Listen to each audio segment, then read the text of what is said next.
El 7 de marzo de 2026, la ciudad de Miami fue el escenario de un encuentro diplomático que ha sacudido por completo el tablero geopolítico del continente americano. Hablamos de una cumbre de altísimo voltaje. El presidente estadounidense Donald Trump reunió una selección de mandatarios bajo un paraguas estratégico bautizado como Escudo de las Américas. Y, sobre la mesa de nuestra exploración detallada de hoy, reposa un material sumamente denso. Muy denso. Sí. Y provocador, profundamente revelador también. Se trata de un extenso artículo firmado por el analista político Eduardo Salinas. Él es investigador del Centro de Estudios para el Fortalecimiento Democrático en Bolivia. Exacto. Pero es fundamental aclarar desde ya que este documento no es una simple columna de opinión aislada. Viene sólidamente respaldado por auténticos pesos pesados de la investigación académica. Así es. De México, estudios impulsados por la red de ciencias sociales Claxo y una ingente cantidad de datos extraídos de la plataforma científica Cielo. O sea, no son reflexiones al aire. Es literatura científica dura, con un aparato crítico imponente. La misión de este análisis a fondo es estructurar y contrastar, punto por punto, la narrativa oficial de seguridad que se vendió en esa cumbre mediática con las interpretaciones académicas más críticas que se dedican a diseccionarla, sin ningún tipo de piedad. Y como adelanto, para la audiencia que sigue esta exploración, es importante señalar que se pondrá un énfasis muy especial en dos grandes bloques. Por un lado, el concepto del dominio geopolítico y la hegemonía de Estados Unidos en el continente. Y por otro, un caso de estudio particular que las fuentes destacan con luces rojas, que es el rol del actual presidente boliviano Rodrigo Paz. Según la contundencia de los textos que analizamos, las decisiones tomadas por este mandatario en el marco de esta cumbre son catalogadas directamente como un retroceso histórico, una serie de movimientos funestos para la soberanía política y económica de su propio país. Sí, las palabras que usan son muy fuertes. Hay que reconocer que sobre el papel y ante los micrófonos, el discurso oficial suena impecable. Vale, vamos a desgranar esto. La narrativa oficial del Escudo de las Américas se vende al público como un pacto puramente pragmático. Claro, la versión institucional. Eso es. Se presenta como una alianza regional, técnica, moderna y colaborativa para combatir tres grandes frentes que preocupan a todo el continente: el narcotráfico, las redes de crimen organizado transnacional y las crisis de migración irregular. Todo esto, supuestamente, se lograría a través de herramientas del siglo XXI, como la inteligencia compartida, bases de datos interconectadas y un control fronterizo altamente coordinado. Es, en esencia, el discurso clásico y reconfortante de la seguridad compartida. Lo fascinante aquí es cómo la academia desmonta ese discurso pragmático pieza por pieza. Ya es que no dejan nada en pie. Si se acude a las fuentes, concretamente a las extensas investigaciones de Claxo, y a los documentos complementarios de la Universidad de Navarra, se observa que los académicos no interpretan este movimiento como una simple alianza técnica de seguridad. Lo leen, sin ningún tipo de ambigüedad, como el retorno triunfal de la doctrina Monroe, pero adaptada a las complejidades tecnológicas del siglo XXI. La doctrina Monroe, nada menos. Exacto.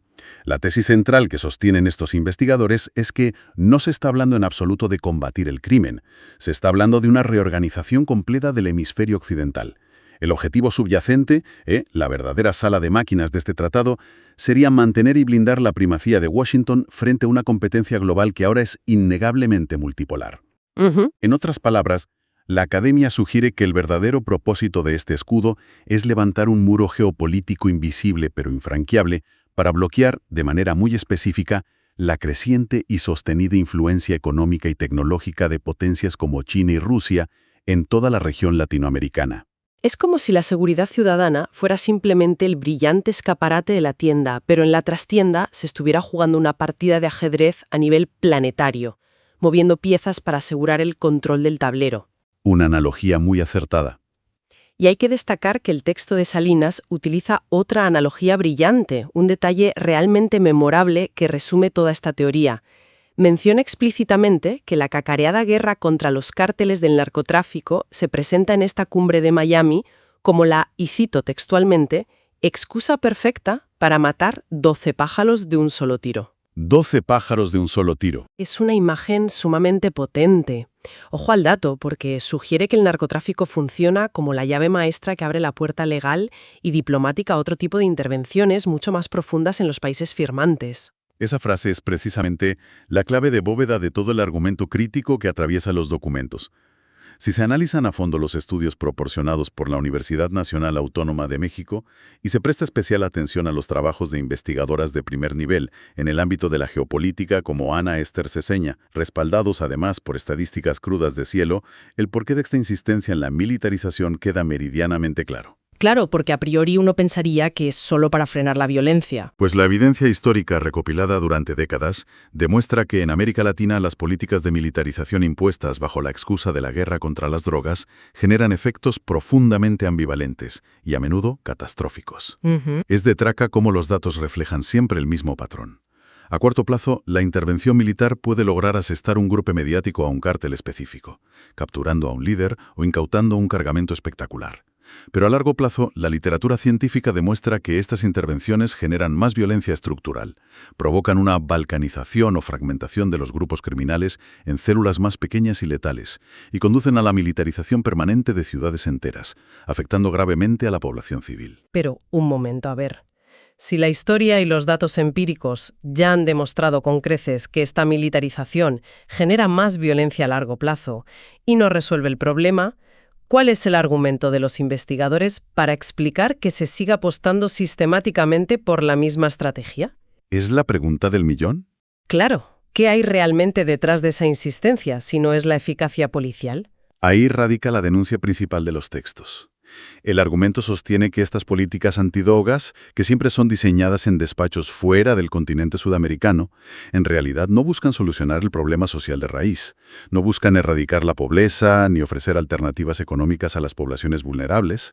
Ya, van a otra cosa. Lo que buscan, según los académicos, es establecer una presencia sobre el terreno para controlar territorios clave, asegurar el dominio sobre rutas comerciales vitales y, sobre todo, vigilar y proteger el acceso a recursos naturales estratégicos. Es una forma de establecer un control territorial fáctico bajo el paraguas legal y aceptable de una supuesta cooperación militar contra el crimen. Claro, se entiende perfectamente la postura de los autores.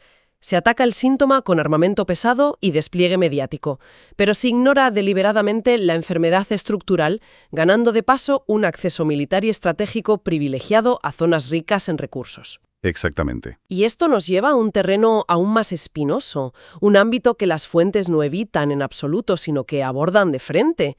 Es interesante notar cómo los textos no se quedan solo en la geopolítica abstracta y los tratados internacionales, sino que entran de lleno en el factor ético y en la figura de quien lidera esta cumbre, Donald Trump. Sí, no se muerden la lengua. Para nada. Los textos académicos lanzan cuestionamientos muy duros sobre su liderazgo para deslegitimar la narrativa del pacto. El artículo enumera detalles específicos, trazando un historial que ensombrece la autoridad de la cumbre. Por ejemplo, documenta la pasada relación social del mandatario estadounidense, que se remonta a los años 90, con el financiero Jeffrey Epstein, un caso sobradamente conocido que destapó redes de abuso encubiertas por élites de poder.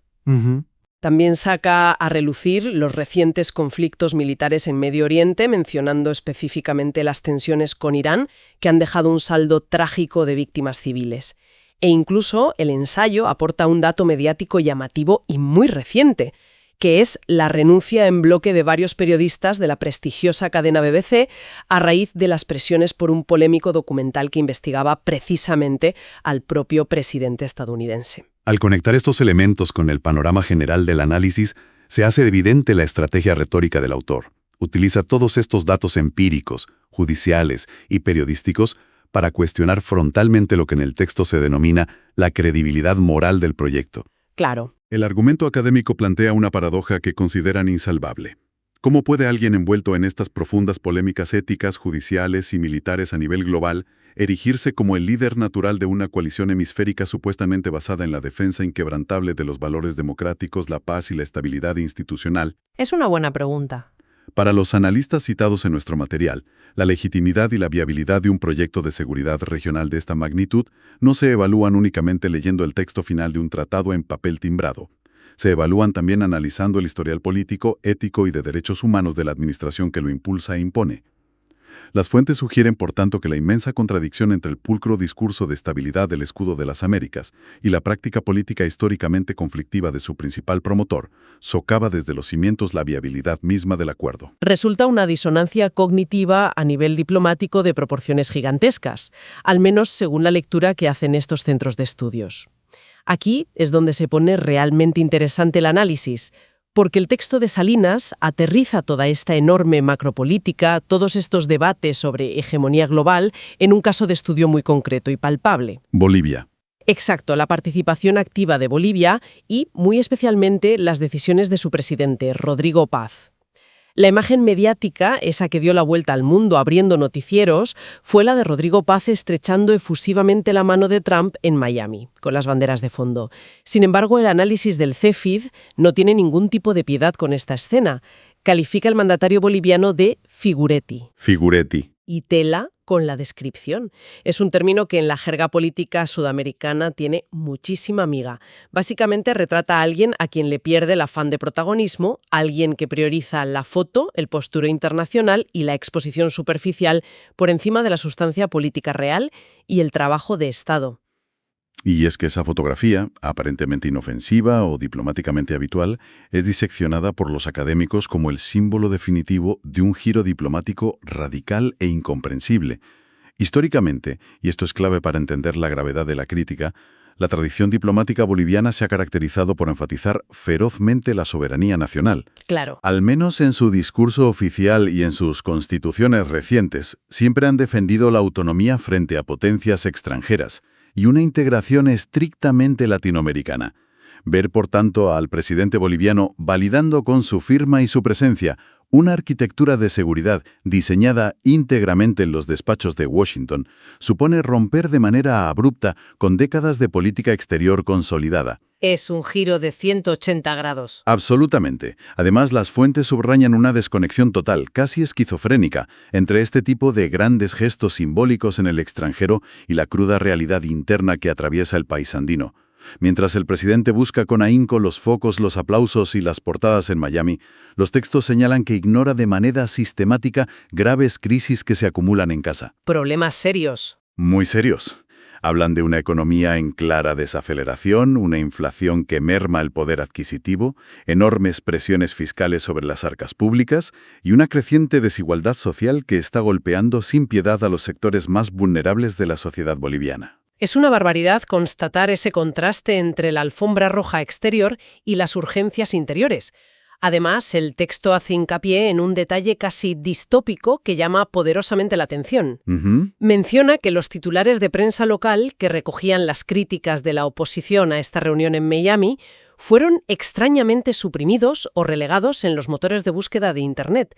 Es decir, el análisis insinúa que existe un esfuerzo activo y tecnológico por moldear la percepción pública y silenciar la disidencia. Un dato muy revelador. Y yendo un paso más allá y transmitiendo la enorme gravedad de las acusaciones del texto, queda clarísimo que este alineamiento con Washington no es solo una foto para las redes sociales o un momento de vanidad política.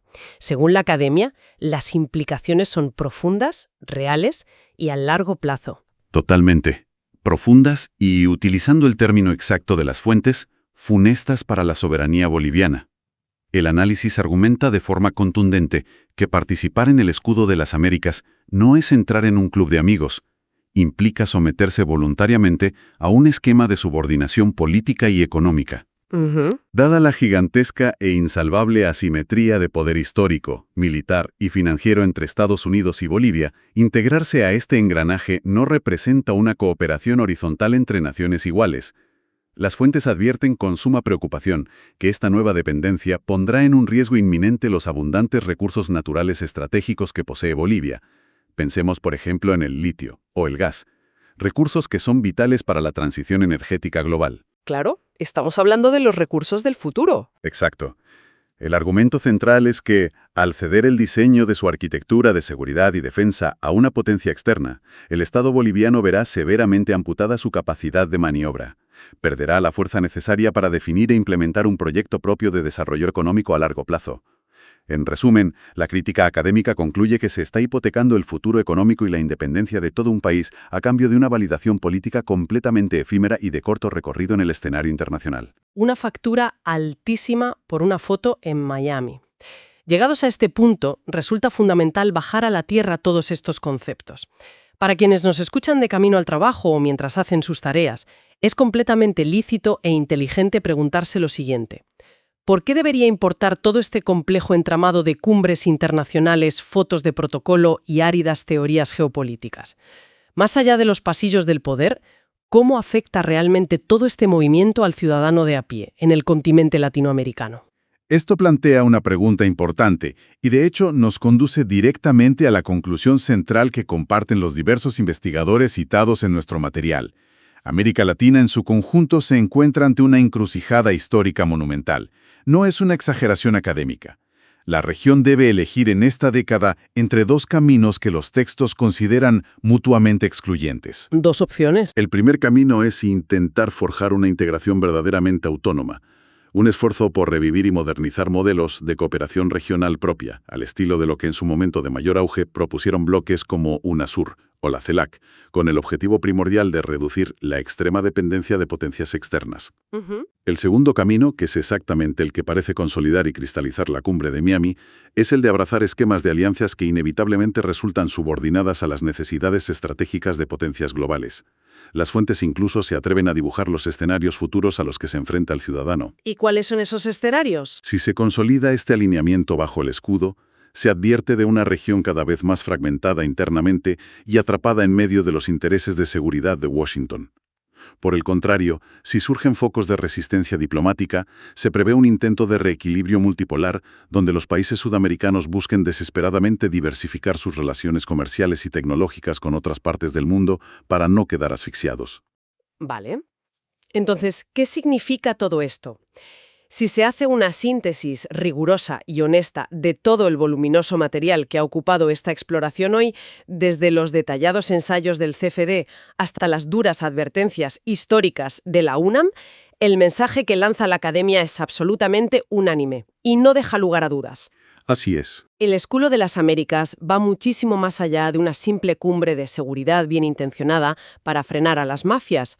Para la comunidad de investigadores representa una herramienta sumamente sofisticada de dominio geopolítico, diseñada meticulosamente para asegurar y prolongar la hegemonía estadounidense en un mundo que gira aceleradamente hacia la multipolaridad.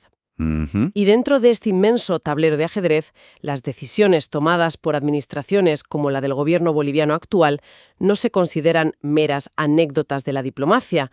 Son analizadas por los expertos como un peligrosísimo retroceso histórico, un paso atrás que devuelve a la región a unos patrones de dependencia económica y subordinación política que América Latina lleva literalmente más de un siglo intentando superar con muchísimo esfuerzo. Y para poner el broche final a este análisis a fondo, resulta muy pertinente dejar flotando en el ambiente una última reflexión.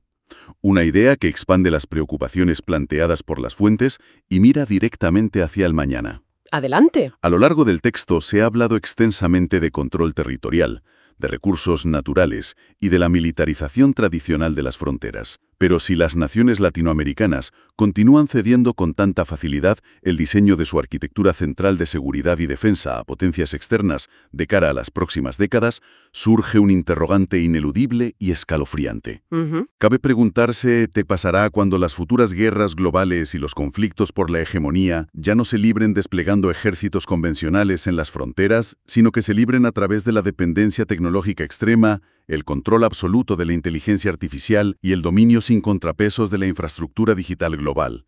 Si en el presente no se tiene la voluntad ni la capacidad de controlar la propia seguridad territorial sin depender vitalmente de esquemas externos, ¿existe acaso alguna posibilidad real de garantizar la independencia tecnológica, proteger la sagrada soberanía de los datos de los ciudadanos y asegurar un futuro digital libre para la región el día de mañana? Es sin duda alguna una perspectiva sobrecogedora que cambia por completo la lente con la que se deben observar las noticias internacionales de ahora en adelante.